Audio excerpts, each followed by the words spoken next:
Bueno, cumpliendo con el programa y antes de pasar a la comida, tengo el gusto de presentar a don Fernando López de Rego y Fernández.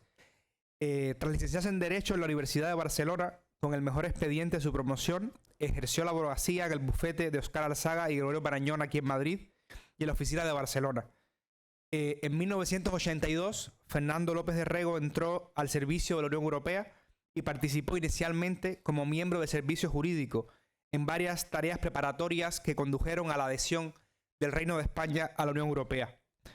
Concretada esta misión, trabajó en el área de cooperación y relaciones exteriores, en particular en el área de África e Iberoamérica. Ello, unido a su faceta de conferenciante, lo ha llevado a residir en diversos países y a recorrer los 5 continentes.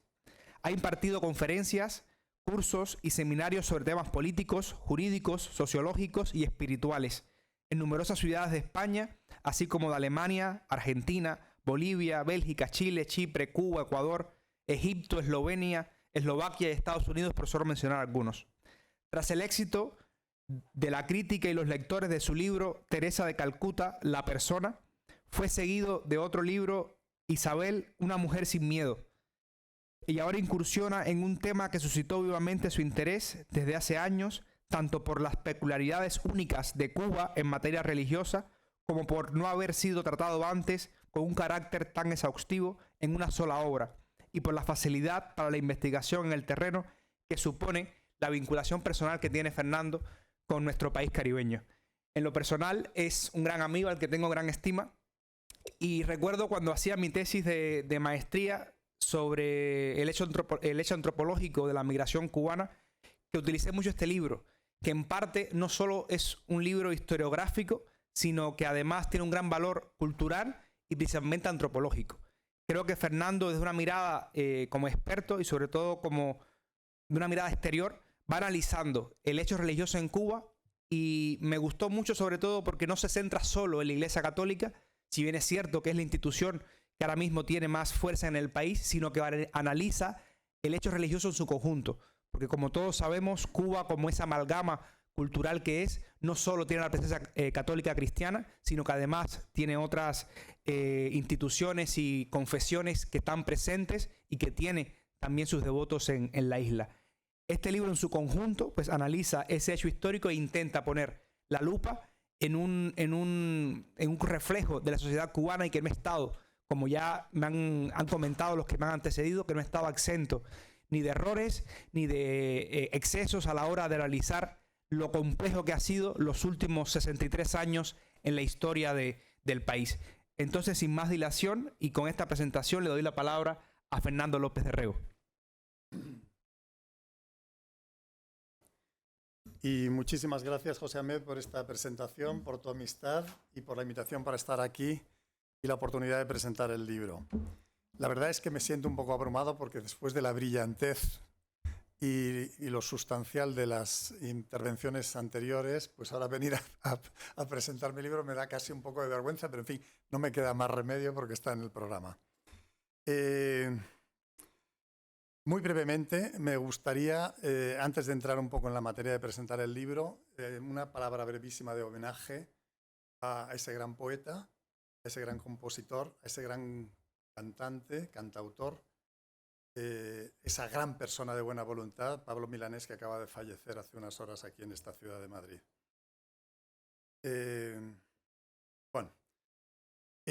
Presentar un libro es algo que tiene reminiscencias obstétricas. Es como el parto largamente ansiado de un bebé después de 9 meses de gestación. En este caso, la gestación no ha sido de 9 meses, sino que ha sido de nada menos que 9 años. Todo empezó en diciembre de 2012 en Alicante. Un jesuita con el que yo había colaborado en un centro dedicado al trabajo cultural y social, pues había sido destinado a La Habana, regresó al cabo de unos años por primera vez para unas semanas, me llamó y me dice: voy a pasar fugazmente por Alicante, quedemos para charlar un rato. Quedamos para desayunar, y ese desayuno pues duró hasta la hora del almuerzo. Él me iba contando y yo le escuchaba absorto todas las impresiones de sus años en La Habana, en un país claramente ya con signos de pretransición. Me contaba, por ejemplo, que en algunas ocasiones le había seguido a alguna persona por la calle, hasta en un momento dado abordarle para pedirle, después de mirar a derecha y a izquierda, para pedirle el bautismo o la confesión para sí o para alguna persona de su círculo cercano.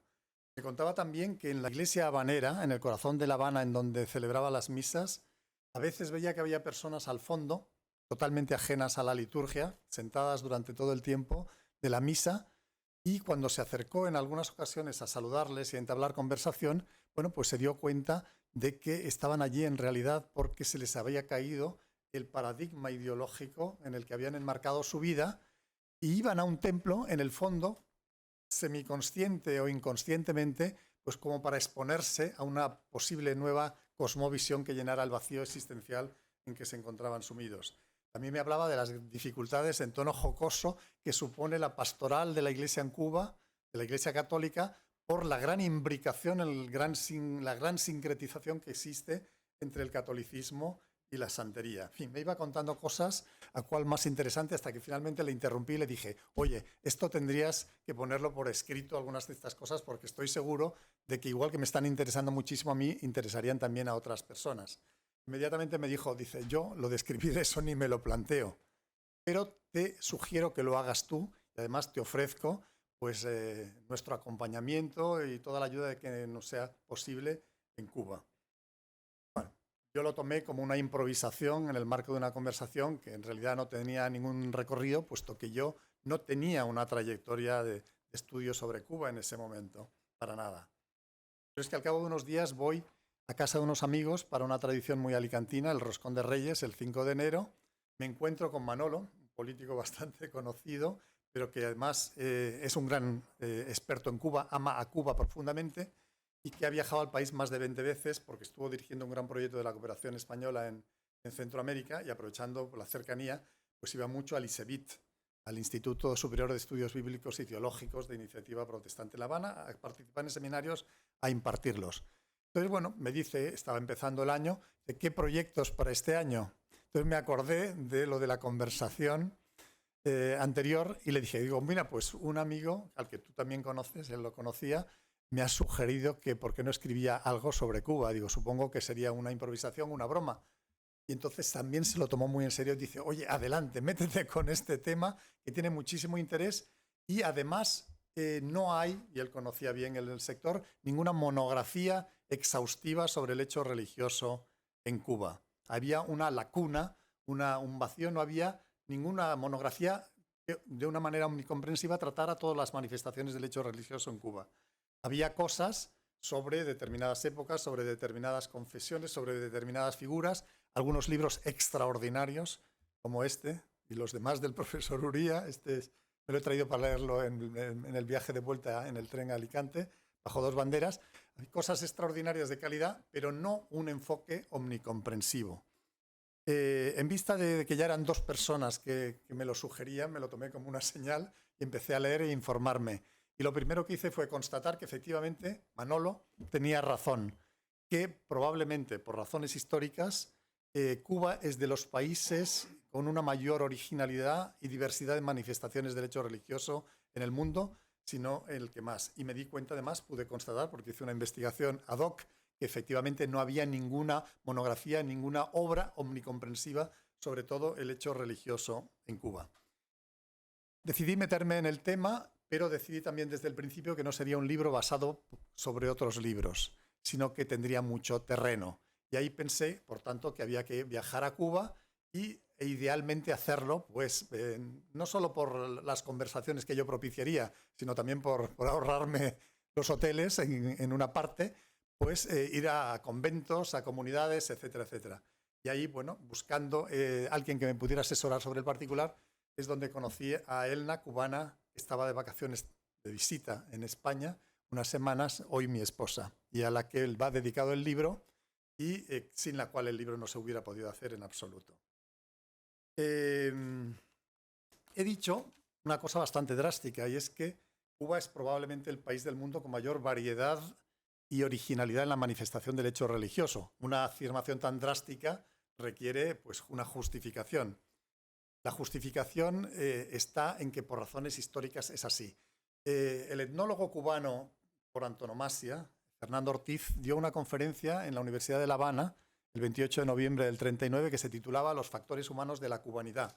Y allí Fernando Ortiz asemejaba la etnogénesis del cubano, del pueblo cubano, al proceso de elaboración del ajiaco, el plato más emblemático de la cocina criolla, el cual, decía Fernando Ortiz, se prepara con sustancias e ingredientes de las más diversas procedencias, las cuales sustancias e ingredientes se mezclan las unas con las otras, impregnándose las unas de las otras en la marmita desde un primer momento. Bueno, pues algo paralelo ha sucedido con el hecho religioso en Cuba. Por razones históricas y por los vaivenes de la política cubana estos últimos siglos, allí ha habido un amasijo auténticamente extraordinario. En esa olla metafóricamente puesta al fuego de los trópicos, que es la isla de Cuba, se han cocido, impregnándose unos de otros, los siguientes elementos. El animismo precolombino, sobre todo de los taínos, el catolicismo, 4 siglos de confesionalidad católica, las religiones africanas que trajeron los esclavos y su originalísima sincretización con las advocaciones marianas y con el santo oral católico, el protestantismo tradicional que trajeron los ocupantes estadounidenses con gran apoyo público y privado tras la independencia, adventistas, metodistas, presbiterianos, episcopalianos, pues los testigos de Jehová, el protestantismo tardío, el pentecostalismo, etcétera, etcétera, etcétera. Y todo esto, todos estos ingredientes han tenido que acomodarse durante los últimos 63 años a un contexto de ateísmo formulado constitucionalmente en la Constitución de 1992 y un ateísmo militante, excluyente y durante una gran parte de estos 63 años agresivo. Esto es la razón por la cual el hecho religioso en Cuba es tan original, por la variedad de los ingredientes y por el tenerse que acomodar a un contexto hostil durante un gran periodo de tiempo. Entro ya en la cuestión del título y el subtítulo. El subtítulo es la parte descriptiva de lo temático y de lo geográfico, el hecho religioso en Cuba. El hecho religioso, bueno, pues centrándonos muy básicamente en la Iglesia Católica por razones que tienen que ver con la historia pasada, presente y hasta futura del país, pero aludiendo e incluyendo a todas las demás manifestaciones del hecho religioso. En todo caso, se ha puesto en la parte histórica el énfasis en los últimos 63 años y por lo demás se han contextualizado las vicisitudes del hecho religioso en los contextos respectivos de la historia general de Cuba para comprender que son consecuencias de determinadas causas. En cuanto a la cuestión del título, Fidel y el más allá, bueno, pues este título obviamente puede parecer, y probablemente en ello hay gran parte de razón, puede parecer una frivolidad, es decir, una licencia más propia de un artículo periodístico que de una monografía que se pretende académica.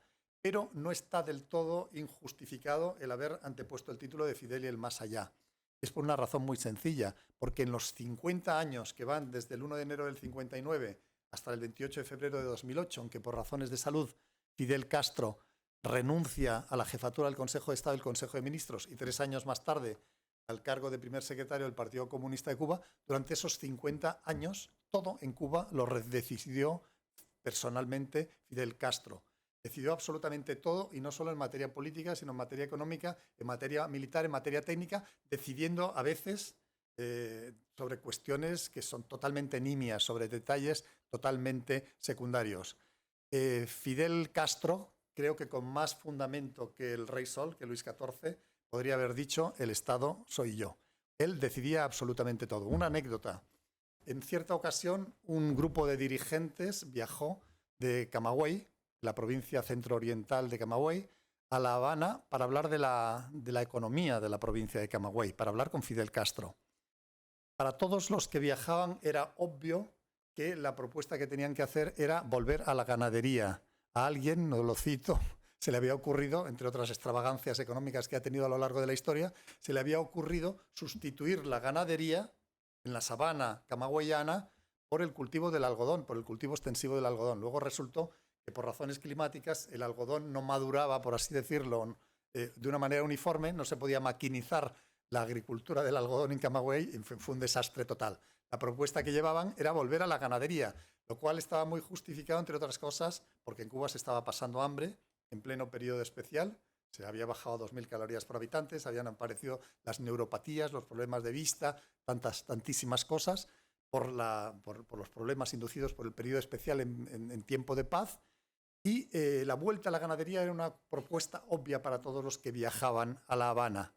Se pasaron el viaje hablando de cómo lo iban a plantear y quién lo iba a plantear. Volvieron y nadie lo había planteado.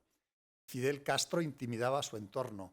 Todas las iniciativas pasaban por él, ni siquiera su hermano se atrevía a comentarlas y nadie se atrevía a proponer iniciativas, por así decirlo, entre comillas, estratégicas en materia económica o en ninguna otra materia. Dirigió las guerras de África pues a miles de kilómetros de distancia, entre otras cosas. Esto para justificar la crítica de ese título antepuesto al subtítulo, haciendo mención a Fidel Castro. ¿Contenido y la estructura del libro? Bueno, pues el contenido del libro es, como indica el subtítulo, el hecho religioso en Cuba, entendido el hecho religioso en un sentido amplísimo, que abarca no solo las iglesias e instituciones cristianas y otras, sino incluso lo que se suelen conocer como las sociedades fraternales, la masonería, el espiritismo y la amplia panoplia de iniciativas subsumidas bajo el título de la New Age o la Nueva Era. Es decir, el hecho religioso en un sentido amplísimo, y esto además justificado porque es el ámbito competencial de un organismo que se ha mencionado con anterioridad, que es la Oficina de Atención a Asuntos Religiosos, ubicada en el Comité Central del Partido Comunista de Cuba. La Oficina de Atención a los Asuntos Religiosos cubre toda la panoplia de iniciativas, incluso filosóficas, más allá de lo religioso en Cuba. Es una oficina, además, de gran importancia, que en Cuba tiene delegaciones en todas las provincias. Sus correspondientes, sus equivalentes en otros países no son conocidas en absoluto por la población. En España, pues nadie sabe qué organismo se ocupa de las relaciones con las iglesias, concretamente el Ministerio de Justicia. En cambio, en Cuba es conocida. Y es conocida porque es importante. Y es importante la Oficina de Atención a Asuntos Religiosos porque Fidel Castro, revolucionólogo donde los haya, que pasó, entre otras cosas, parte de los 22 meses en la prisión modelo de la Isla de Pinos, estudiando la Revolución Francesa en 1789, la mexicana en 1925, la bolchevique de 1917. Bueno, Fidel Castro, revolucionólogo por antonomasia, sabía muy bien que cuando intentaran implantar su designo ideológico materialista, comunista, obviamente la alternativa, por así decirlo, sería la cosmovisión cristiana y, en consecuencia, quiso atar corta a la Iglesia Católica, a las iglesias protestantes y, en general, a todas las instituciones expresión del fenómeno religioso. El libro consta de 50 capítulos agrupados en 10 partes. Las 3 primeras partes, los primeros 19 capítulos, son la historia del hecho religioso en Cuba desde la época precolombina hasta nuestros días. Una parte hasta el comienzo de la Revolución y las otras 2 partes sobre la historia del hecho religioso durante la Revolución. Una parte, los primeros 25 años, bueno, pues los de la Iglesia silente, etcétera, y una segunda parte a partir de más o menos 1985-86, en que ya se pasa a una nueva etapa de tolerancia de la vida religiosa. Es el momento actual en donde, bueno, pues las instituciones religiosas tienen libertad de actuación, por supuesto libertad de culto, pero no tienen, sin embargo, algunos derechos que tienen en otras latitudes, importantísimos, como el derecho a la titularidad de medios de comunicación o de instituciones de enseñanza. Ese fraccionamiento de la historia del hecho religioso durante la Revolución en 2 etapas, pues se justifica porque el cambio de ritmo fue importante a mediados de los 85.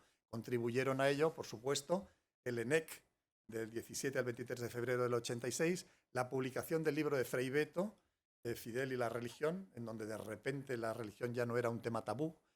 Contribuyó también la generalización o el gran auge que tuvo la teología de la liberación en América Latina, partiendo de las elaboraciones de Gustavo Gutiérrez en Perú, y también el posconcilio Vaticano II y, muy importante, como decía Fidel Castro, desmerengamiento inminente del campo socialista desde que llegó a la Secretaría General del Partido Comunista de la Unión Soviética Mikhail Gorbachev y lanzó las consignas de Glasnost y Perestroika. Fidel Castro ya en ese momento vio que la cosa, que el campo socialista europeo se venía a pique y que iba a haber un nuevo contexto en el cual no quería tener el frente abierto de la oposición a las instituciones religiosas como había sido el caso hasta ese momento. La parte cuarta del libro intenta ahondar en, por así decirlo, las raíces ideológicas de la revolución en relación con el hecho religioso. Hay un capítulo sobre marxismo y religión, teoría y praxis, en donde se analiza y contextualiza la famosa frase de Marx en la crítica de la filosofía del derecho de Hegel: Die Religion, das ist das Opium des Volkes. La religión es el opio del pueblo.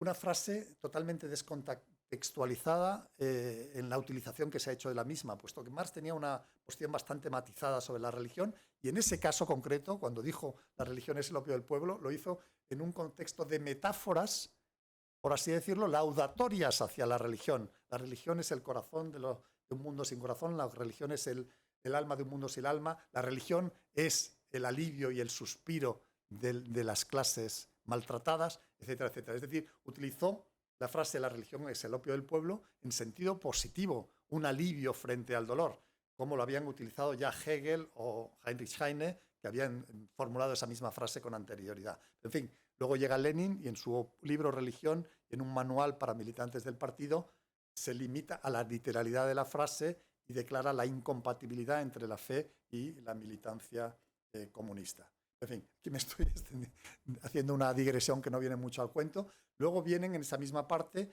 3 capítulos sobre, por así decirlo, los ideólogos de la revolución, las personas que más la marcaron con su impronta: Ernesto Che Guevara, Fidel Castro y Raúl Castro. Capítulos relativamente largos de unas 25 páginas cada uno, con un perfil biográfico, un retrato psicológico y una especial énfasis en su actitud hacia la fe y hacia las instituciones religiosas.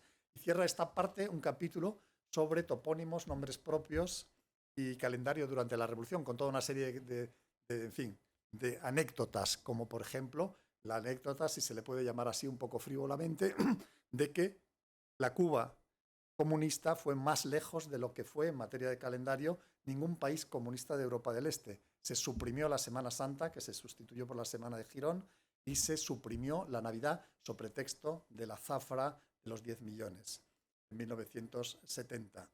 Por ello, cuando luego llegan las visitas de los pontífices, bueno, hubo que recuperar 2 de esas festividades. Juan Pablo II, en la visita de enero del 98, recuperó la Navidad, y Benedicto XVI, en la visita de 2012, el Viernes Santo. Se esperaba que cuando fue en 2015 Francisco a Cuba, pediría que se incluyera en el calendario de festivos pues la otra gran fiesta religiosa cubana, que es la patrona, la Virgen de la Caridad del Cubre, de 8 de septiembre, pero no consta que se pidió por Francisco y en todo caso no se concedió.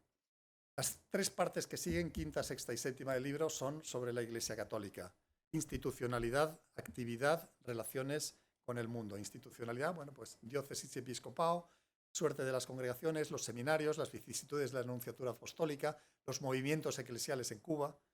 Son tal vez los más fuertes los italianos, San Egidio, Focolares, pero están también bueno, el Opus Dei, los neocatecumenales, los cursillos de cristiandad, Schoenstatt, etc. Hay una parte sobre la actividad. Ahí se incluyen 3 capítulos sobre las 3 visitas papales, lo que significaron, cómo se produjeron, los incidentes que hubo, y una parte sobre la relación entre la Iglesia cubana y la Iglesia universal, con otras iglesias, vida de los cubanos, vida religiosa de los cubanos en el exterior, y luego un capitulito sobre persistencia española en la Iglesia cubana, porque de los 776 religiosos que hay en Cuba, más 375 sacerdotes, todavía el mayor contingente extranjero, y los extranjeros son el 75% del total, el mayor contingente todavía lo son los españoles, aunque decreciendo porcentualmente año tras año, pues por diversas razones. La parte octava versa sobre las otras iglesias y confesiones: protestantismo tradicional, protestantismo tardío y testigos de Jehová, islamismo y judaísmo en Cuba, y por supuesto las iglesias ortodoxas, que apenas tienen fieles, pero tienen 2 preciosas catedrales en La Habana, en gran parte donaciones para congraciarse con los amigos soviéticos en la época de Fidel Castro, la ortodoxia griega y la ortodoxa rusa.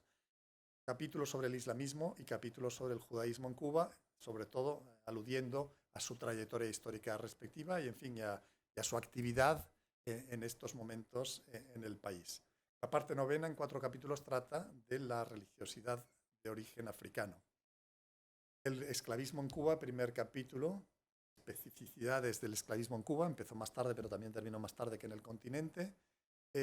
Santería, palería, sociedades abacuá, sincretización de la religión afrocubana y el catolicismo, cómo se produjo, y finalmente un capítulo sobre percepciones de la religiosidad afrocubana por el gobierno en la etapa inicial y en la etapa actual, por la sociedad cubana, por la iglesia, las iglesias protestantes, por la iglesia católica.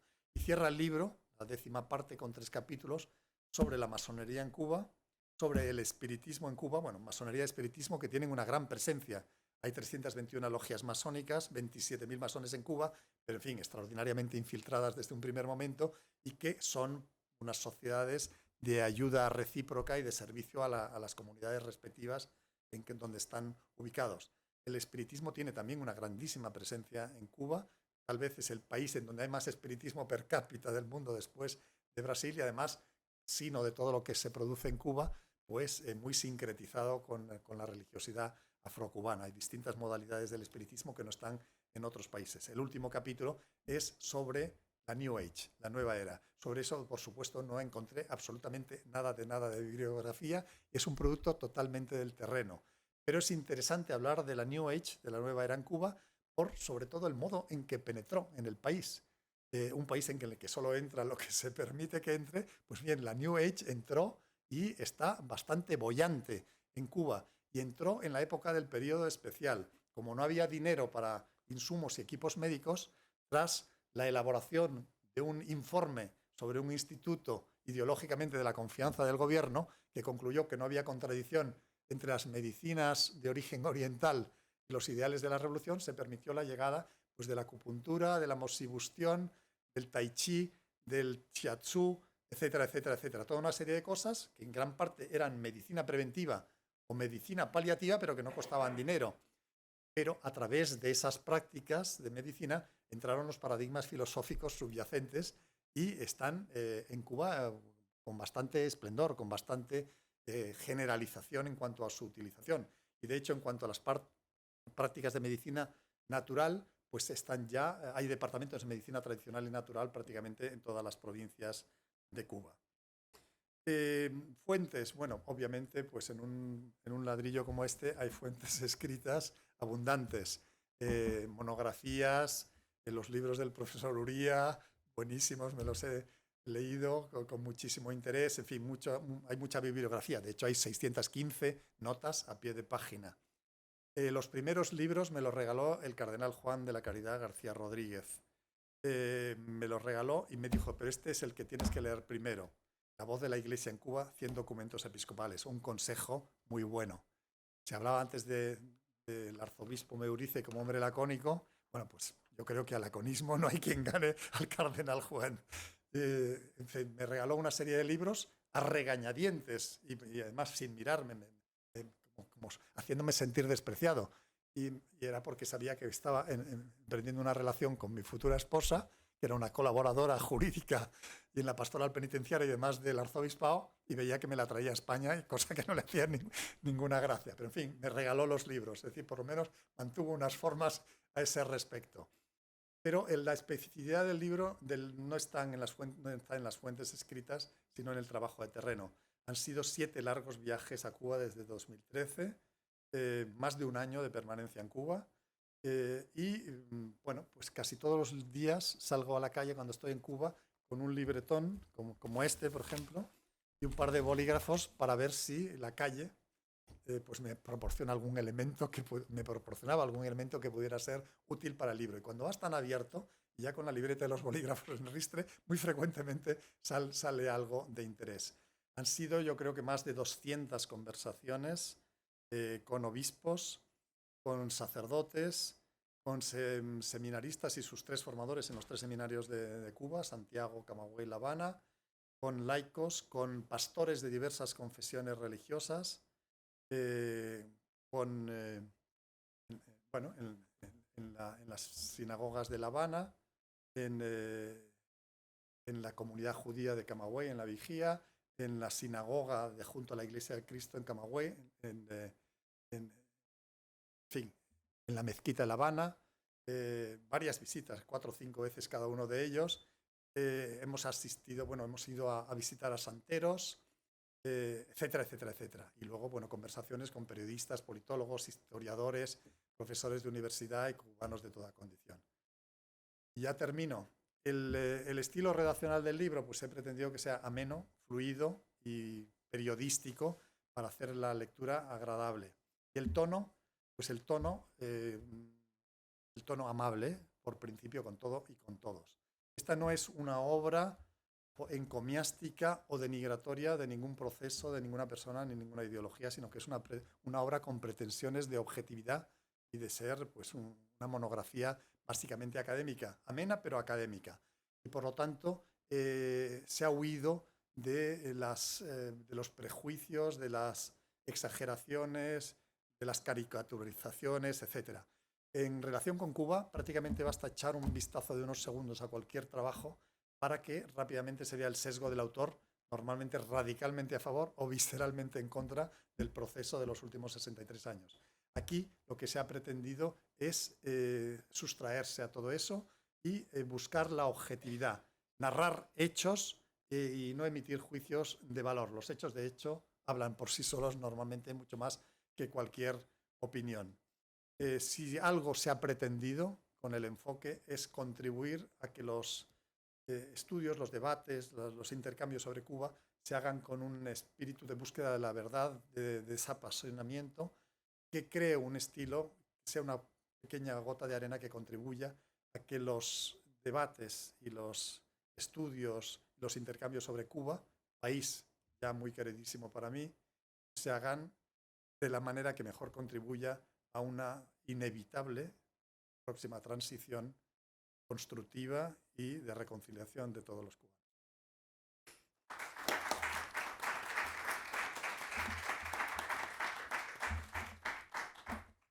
Pues antes de pasar alguna pregunta al público, yo, Fernando, quisiera preguntarte una pregunta que es un poco obligada, pero para saber tu opinión, porque en la elaboración de este libro, que lo recomiendo siempre por lo enciclopédico que es y por el resumen que intenta hacerse, como tú acabas de decir, desde un punto de vista con una cierta neutralidad científica, si es que eso se puede hacer en temas que, aunque sean religiosos, inevitablemente tocan las aristas sociales y políticas, porque es imposible no hacerlo.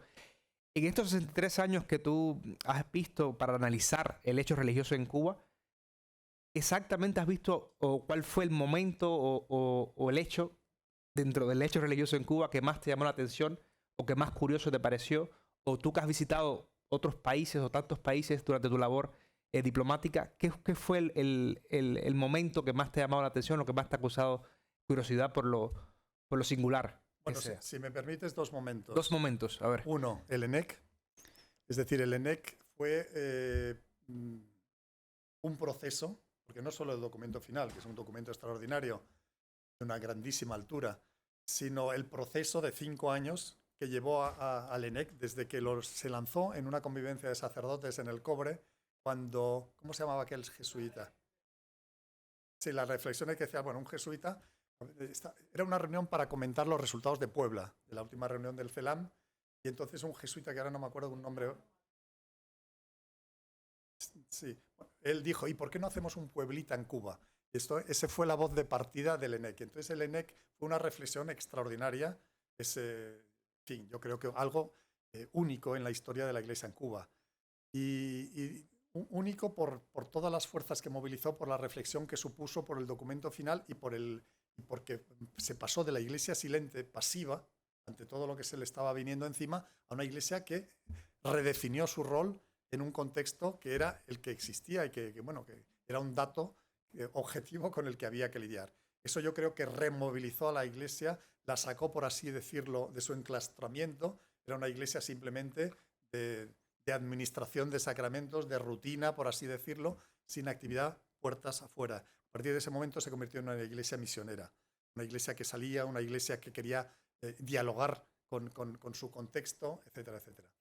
Segundo momento, la visita en enero de 1998 de Juan Pablo II. Una visita también, está todavía mucho más en cuanto a años, larguísimamente gestada, y que Tad Sulk, que había sido corresponsal del New York Times en La Habana y que biografió a Fidel Castro y biografió a Juan Pablo, pues dijo, bueno, que esa foto, cuando los dos se encontraron, fue uno de los momentos culminantes en que dos grandes actores, cada uno por razones diferentes, se encontraron en La Habana.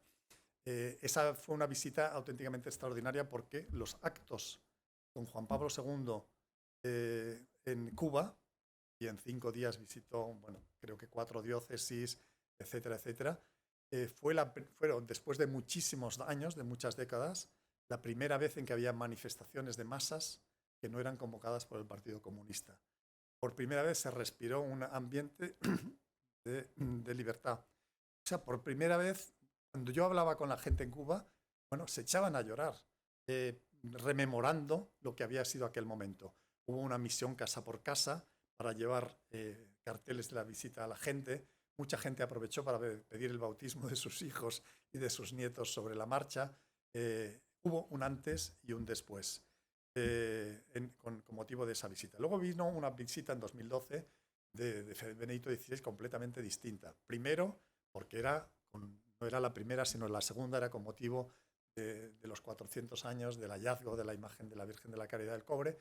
Era un patriarca mucho mayor, que llevaba menos trayectoria como pontífice y además, bueno, tenía otro estilo completamente diferente. Una gran profundidad teológica, como lo demuestran sus homilías en Cuba, pero una personalidad muy tímida y en fin, que le faltaba esa faceta de relación con el público que tenía Juan Pablo II. Y luego la visita de Francisco en 2015, con la propina de 2016 para verse con el patriarca ortodoxo de Moscú en el aeropuerto, pues ha sido ya también bastante diferente por ser la tercera y por no tener ese calado. O sea, los dos momentos yo diría el ENEC por un lado y la visita de Juan Pablo II en 1998 por otro. Gracias, Fernando. Entonces, ahora sí, si alguien del público quisiera comentar algo. Doctor Uría. Disculpe, que le pase primero el micrófono para que se grabe bien en el video. Rápidamente, porque la hora de comer es la peor para hacer preguntas. Estamos en tiempo todavía, ¿eh? Bien. Fernando, felicidades por el libro. Se puede aplicar aquello de lo hizo porque no sabía que era imposible. Esto es para un espíritu valiente, porque cuando yo recibí el libro, me lo mandaron, dije, bueno, alguien se ha atrevido con esto que es abrumador y el contenido lo demuestra. Y felicidades. Dos cuestiones, una curiosidad y una opinión. ¿Qué facilidades o dificultades tuviste a la hora de hacer el trabajo de campo realizando las entrevistas y la eventual visita a alguno de los archivos cuando estabas en Cuba? Esa es la primera. Y luego la opinión, después de tanto leer, reflexionar y escribir, llevando a Fidel Castro a la portada del libro, al final, ¿cuál es tu opinión sobre su religiosidad una vez que alcanza el poder y su relación con la trascendencia, si es que la tuvo? Gracias. Bueno, la primera pregunta era sobre las dificultades. Sí, si hubo algún tipo de orientación, control, limitación. No, en absoluto. No hubo absolutamente nada. No he tenido ninguna restricción. Tampoco he tenido un perfil, por así decirlo, demasiado mediático en absoluto, para nada. Sino que más bien, pues eso, he sido un señor que ha salido a la calle con bolígrafos y libreta y he hablado pues con amigos cubanos y tal. Pues yo conozco mucho al pastor bautista Abel González, que es muy interesante. Efectivamente, me pasé un día hablando con él. Otro día, pues tal, no sé qué, o la directora del bufete, no sé qué, tal, su abuela era santera. Bueno, tal y cual, bueno, y nos llevó un santero. Y así uno, otro. En cuanto a la Iglesia Católica, pues yo me solía alojar cuando iba a La Habana en casa diocesana de Paseo con 23, en aquellos momentos se podía, ahora es solo reservado para cubanos y demás, o en la casa laical de La Habana Vieja, y allí, bueno, pues encontraba con mucha gente, misioneros que llegaban, misioneros que se iban, Monseñor Emilito que había ido para una reunión, etcétera, etcétera. En fin, ha sido un trabajo totalmente espontáneo. Es decir, yo no soy un historiador profesional, ni muchísimo menos, y en consecuencia la aproximación ha sido totalmente espontánea, totalmente caótica, podría decir. Pero he tenido mucha ayuda de una serie de personas, como por ejemplo pues en Camagüey el padre José Luis Rodríguez Rodríguez, ya fallecido, que había sido rector del Seminario de La Habana, y que, bueno, un afán terrible donde los haya, echaba de hecho de menos los tiempos de la persecución. Dice, la Iglesia cuando está mal es cuando está mejor, cuando está bien es cuando está peor. Y decía, cuando volvieron los lapsi, es decir, los que tropezaron por el edicto del 313 de Constantino, declarando la libertad de culto en el imperio, dice, llegaron todos los que cuando había persecuciones, y concretamente la última, la 10ª, la de Diocleciano, pues se habían callado. Cuando ya había libertad de culto volvieron y nos debilitaron como iglesia, porque los que nos habíamos quedado sufriendo los envites éramos los que manteníamos la pureza. Bueno, pues he tenido una serie de personas que se han posicionado, ellos sí, con gran conocimiento de dónde estaban los fondos documentales, de dónde estaban las personas que más me podían ayudar, que me han ido teledirigiendo. Eso sí. En cuanto a fuentes escritas, he hecho una cosa que como historiador te vas a reír de mí, que es que he cribado las hojas parroquiales de los últimos 10 años de la archidiócesis de Camagüey, así buscando curiosidades, y se encuentran cosas valiosas o pistas para investigar más, y bueno, por supuesto todas las revistas como Vitral de Pinar del Río o Palabra y todas las demás de la arquidiócesis de La Habana. En cuanto a la opinión de Fidel Castro, bueno, Fidel Castro venía de una familia muy religiosa. En el capítulo correspondiente se hace mucho énfasis en toda su relación con la religión y con las instituciones religiosas y con personas religiosas.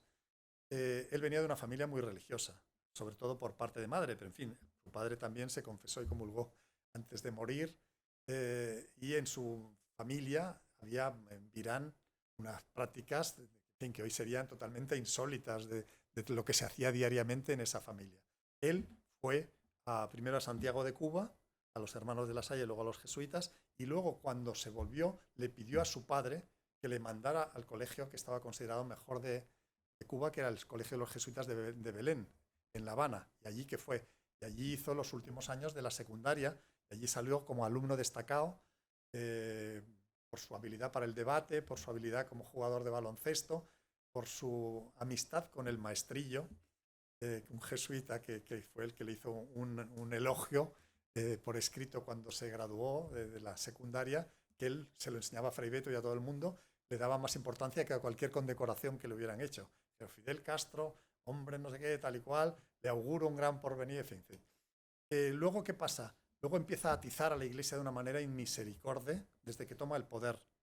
Cierra la Universidad de los Agustinos, cuando era la universidad de gran nivel académico, expropia los colegios, cierra los medios de comunicación y de un día para otro, mete a 131 sacerdotes que se pensaban que iban a la esquina en el buque Covadonga y aparecen en La Coruña.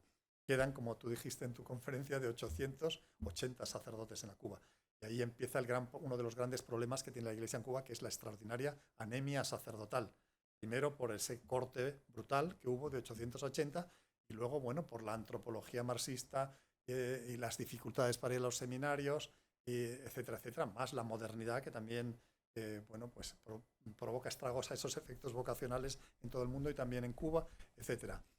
Pero él es un hombre que, según Céspedes, uno de los capítulos del libro sobre 3 grandes figuras de la Iglesia Católica contemporáneas, Jaime Ortega, Monseñor Céspedes, o sea, Carlos Manuel Céspedes García Menocal y Monseñor Juan de la Caridad García Rodríguez, bueno, Céspedes considera que la educación cristiana de Fidel y Raúl, en realidad, bueno, Céspedes es una persona que intentó jugar un rol de mediación entre Iglesia y gobierno y tal, en el que se permitió licencias tal vez excesivas en cuanto a condescendencia con el régimen.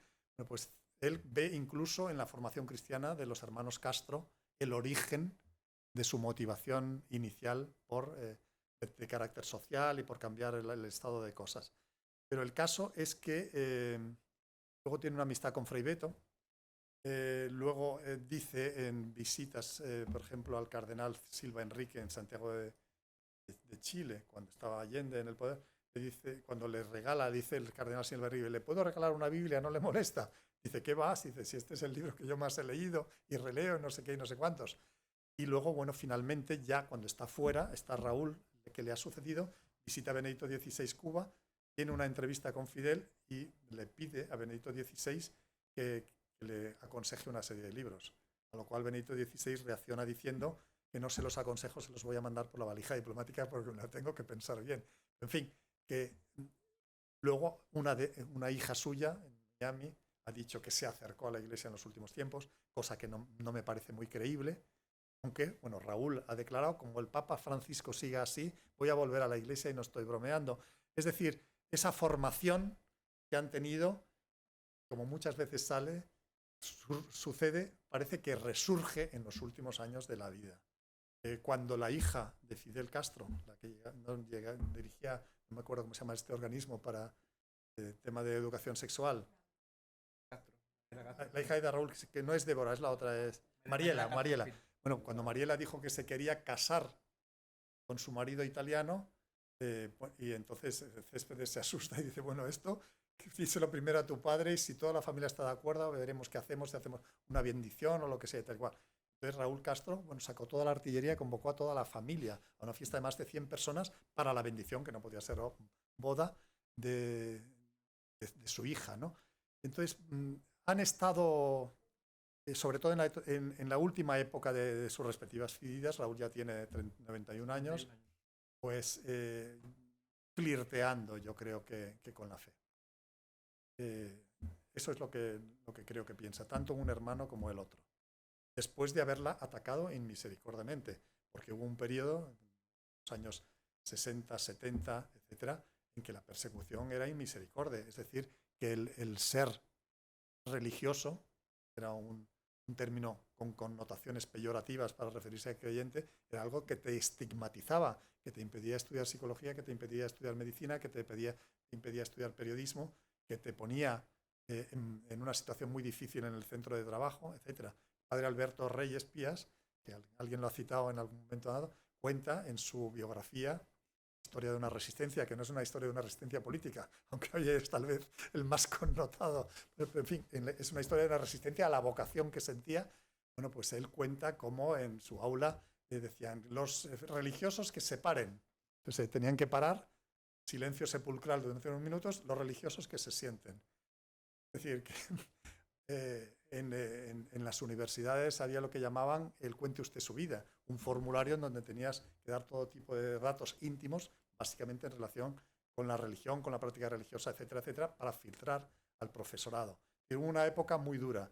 Esa época quedó atrás en la Constitución actual de 2019. Bueno, pues prácticamente se podría decir que es una constitución en cuanto a la religión, artículo 54 o 57, como cualquier constitución europea, en cuanto al tratamiento del tema de la religión, si bien un artículo luego más tarde dice que el monopolio de la educación lo tiene el Estado, pero yo pienso que efectivamente ha habido un cambio, que ha habido una evolución. En Fidel siempre hay que pensar que las cosas son bastante tácticas. Entonces, cuando él empieza a acercarse a la religión fue también porque le convenía, puesto que se estaba desmerengando el campo socialista, la Iglesia postconciliar y la Iglesia con una gran presencia de la teología de la liberación ya no era, por así decirlo, un enemigo ideológico tan definido como en los años 50, principios de los 60, pero al mismo tiempo probablemente hubo también una cierta sensibilización que caía en un terreno propicio por la educación que había recibido. Pues no sé si hay alguna otra pregunta o comentario que queráis hacer. Viendo que no, entonces agradecer a Fernando nuevamente por la exposición de la presentación del libro, por la obra que, como ya había adelantado, fue un trabajo bastante extenso y creo que llevado a muy feliz término. Y nada, ahora entraríamos en una comida donde aproximadamente 2 horas y nos veríamos sobre las 4:30 de la tarde, dentro de poco más de 2 horas, para iniciar el tercer panel, la libertad de expresión en Cuba, cultura y medios de comunicación frente a la censura. Entonces, agradecerles y nos vemos a las 4:30. Muchas gracias.